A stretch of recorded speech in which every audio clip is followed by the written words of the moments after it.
Greetings and welcome back to our Standing Watch program.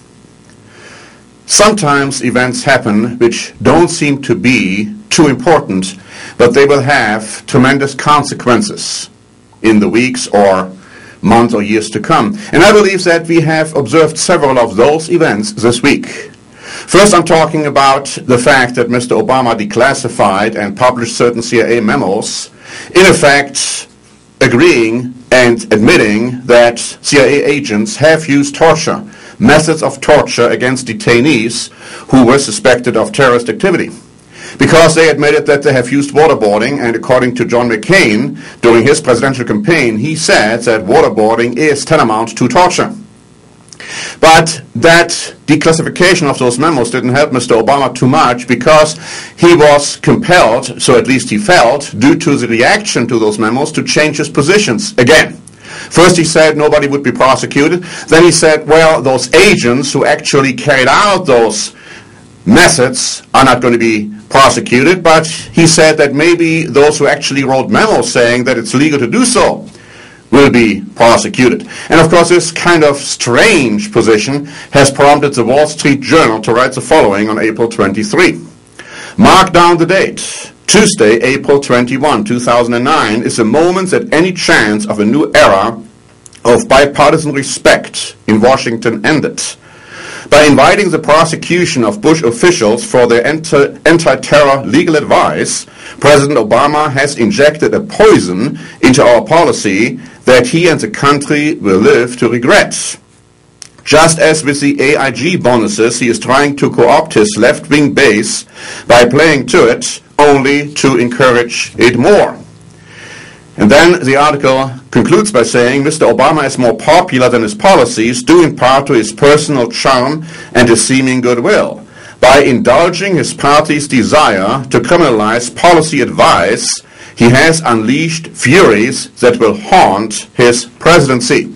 Well, these are not the only furies Mr. Obama has unleashed. If you think in terms of the economy and the recession and the global recession, if not depression, you will find that Mr. Obama's measures haven't done anything to stop that problem. In fact, if anything, they have worsened it. I'd like to read to you from an article from Der Spiegel online dated April 23, talking about good news from American banks, so to speak. They say good news from 6 U.S. banks has raised hopes that an end to the financial crisis might be in sight. But German experts think the euphoria is wishful thinking. As they see it, things are going to get worse soon, and banks will be forced to make billions more in write-downs. And if that isn't bad enough, and the fact that Mr. Obama has signed legislation which does away with certain rights of American citizens, at least certain segments, insofar as the religious community is concerned, I'd like to read to you also from an article which the same magazine, Der Spiegel Online, published on April 23. It's something which is very interesting and very eye-opening, I believe, and I'd like to quote it to you in excerpts. It says, the financial crisis in the U.S. has triggered a social crisis of historic dimensions. It has deprived millions of people of their livelihood.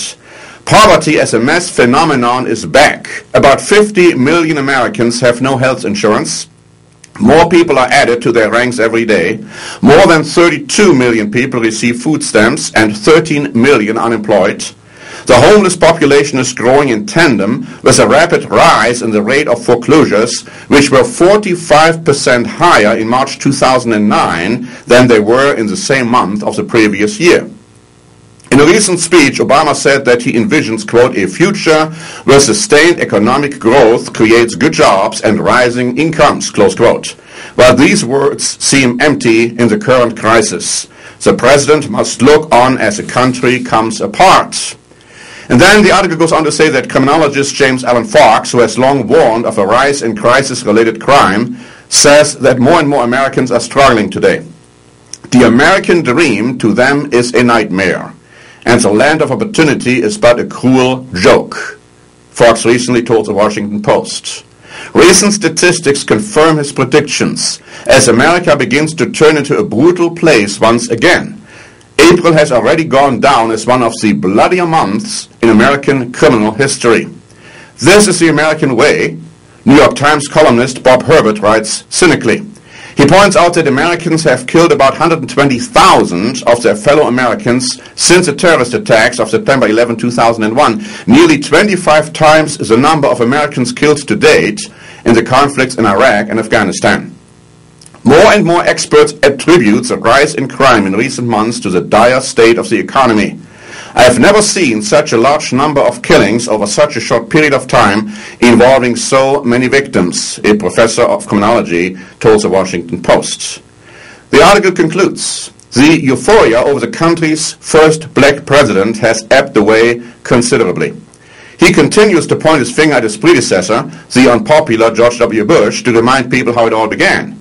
We have inherited a budget disaster, a real mess, he has said time and time again. But his words are no longer capable of igniting passions, because Bush is now history. The crisis has become Obama's crisis. And we don't see that Mr. Obama or his administration is capable of solving that crisis. Think of the embarrassing performance of our president in Latin America recently, or at the G20 meeting, or at NATO. Think of the legislation he has already signed, the terrible GIF Act, which is now law, even though some portions were taken out, only to be reintroduced in other legislations. Think of the discussion of Congress to adopt some hate crime prohibitions, which in effect would make it impossible for ministers of religion, of the Christian religion, to preach some portions of the Bible. Do we really wonder why God is angry with us? Because he is. God has prophesied thousands of years ago, I will break the pride of your power. He has also told us that he will not allow in these end times to have any leader in the United States of America who is going to be able to turn away problems and to solve them. He told us very clearly it's getting worse and worse, and don't you put your confidence in man, because the problem lies within you. The problems lie in how you live, you people of the United States of America. God has given his servants a commission. He has said, cry aloud and spare not, and tell my people, show my people their sins, in the hopes that some of them might repent. This is our commission. Our program is called Standing Watch. We are here to stand watch, to tell you what is happening and why. And if you really want to know why, my friends, then please do yourself a favor and read our free booklet, The Fall and Rise of Britain and America. It will tell you why we are seeing the problems we are seeing and why there is no human solution in sight. It will take the return of Jesus Christ to put an end to this nonsense. But suffering will come first.